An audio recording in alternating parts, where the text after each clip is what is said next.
di rafetlu nag de manière générale avant même la formation Mortalla di rafetlu bu baax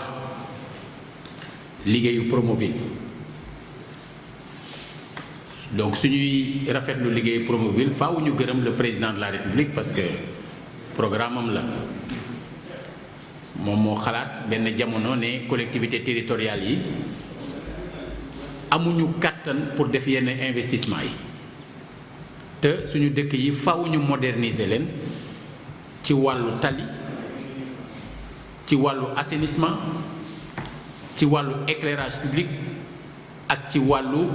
yenn infrastructure connexe ci barab yooyu tali yooyu di jaar ñu seet la nga xam ne moo fay rëq-rëq ñu seet nuñ ko joyantee ak la nga xam ne manqué woon na fa te bu fa nekkee mu am njariñ moo xam poste de santé la école la wala leneen lu ni mel ñu fexe ba gën koo defar ngir mu mën a gën a jariñ population yi kon mu doon benn programme intégré boo xam ne dajale na lu bari loola xalaatam la loola yéeneem la ñu war koo jëfe nag ci terrain boo xam ne comme moom xam na ni code bi général des collectivités territoriales dafa wax ni ci article 172 ne le maire est responsable waxul est associé le maire est responsable de la mise en œuvre dans sa ville de la politique de développement économique et social définie par le gouvernement mu jaare ko ci ñun ndax ca 2016 lan ñu yónnee bataaxal xamal ñu ne lu war a toll ci 16 kilomètres linéaires jagleel nan nu ko fii ci Thiès ñu laaj ma fan nga bëgg ñu def ko Amène Mbaye mi di sama conseil technique numéro 1 jamono boobu fekk na man ci lalu hôpital laa nekk moo ma saisir wax ma li nekk ci lettre bi ci comme ci dëkk bi laa dëkk ma ne ko tali bi ak bi ak bi ak bi ak bi ak bi yaakaar naa ni liñ ci soppar ñi bëriwul ndax Mortalla am na bi ñu defee visite ci terrain bi la ñu rendre compte ne benn ci ñu jëloon dafa am ay haute tension booba linéaire bu gudd la sax bu waroon mën a am njariñ mooy bi jaar Daaru Salaam mais comme mënul woon a nekk ñu jël loola taf ko feneen boobaak léegi ñi ngi ci liggéey bi fii ce n'est pas le lieu de parler de yenn yi nga xam ne donc am na ci ay rëq-rëq mais je suis convaincu que ci niveau yëpp nit ñaa ngi liggéey pour yi ci am rëq-rëq ñu saafara leen mais nit comme day sant li ñu jot a am mu war a toll ci au minimum 9 kilomètres 2 ñu ngi koy sante yàlla di ci gërëm président de la république mais di ci wax waaw góor ak waaw kumba ñi nga xam ne ñoom ñoo ŋànk programme bi ñu dénk leen ko te boobu ba léegi ñu koy doxal ci anam bi mu gën a rafetee waaye ñun ñëpp xam nañu ne su lu mel noonu duggee ci ab dëkk day am impact day am aussi lu mu changé benn ci yooyu mooy ci wàllu environnement bi dina am loo xam ne donc tey jii da ngay xool fenn foo xam ne ci wàllu ndox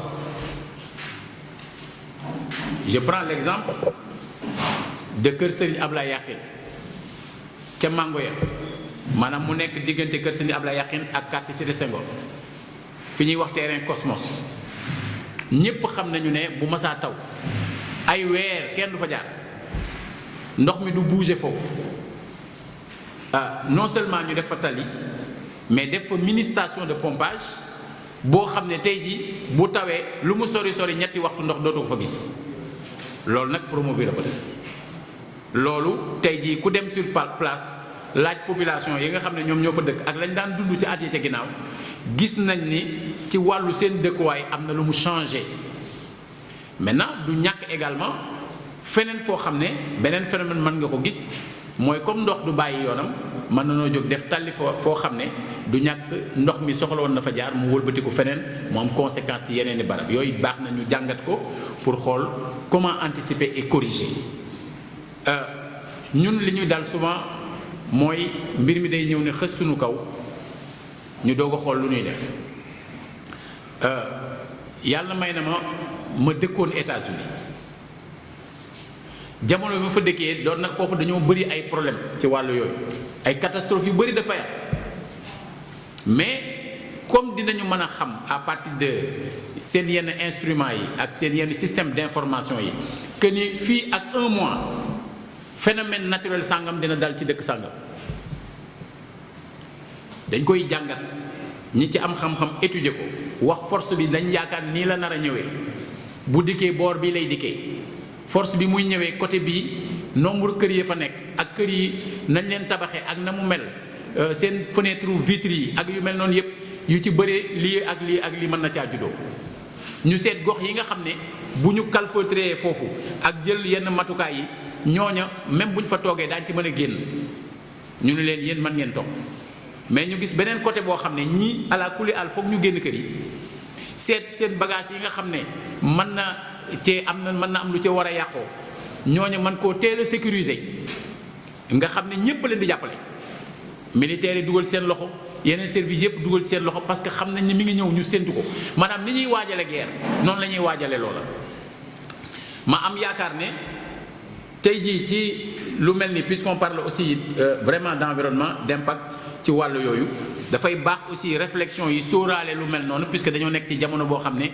ci li ñu mujjee génn nii mooy ay inondations yi ñu sonal alors te at yi ñu jëm kenn mënta waat ne du amaat léegi nag li mu wërta am mooy mu amaate ni mu daan amee ak ni surtout ni mu amee ren comme ñun xamuñu lan mooy wàcc ci ndox ak bu excès disposition yu bees yooyu ñu jël pour améliorer suñu cadre de vie dinañu amal njariñ ci wet waaye beneen côté ban impact lay am xamuñu ko nañu jël le temps anticiper je pense que ñi nga xam ne dañuy génn fii ak formation bi ak élément d'information yi ñu fi jëlee ñoom dinañu war a mën a bokk ci yeneen i jat lël yoo xam dina am ay xalaat yu ñu fa war a tukkile ngir mën a xóotal loola mu ñëw ci beneen côté bi mortala bi tali yi doog a commencé pare ba nit ñi mën cee daw te kenn réceptionné bu ko gis nga ni quartier bu nekk boo ñëwee population yi lan la da ngay fekk ñu jël ay pneu teg jël leneen teg gën leneen teg parce que comme neex na dafay am ñoo xam rek dafa am yenn tali sax péage lañ leen tuddee parce que bu njëkk ba tali boobu amul woon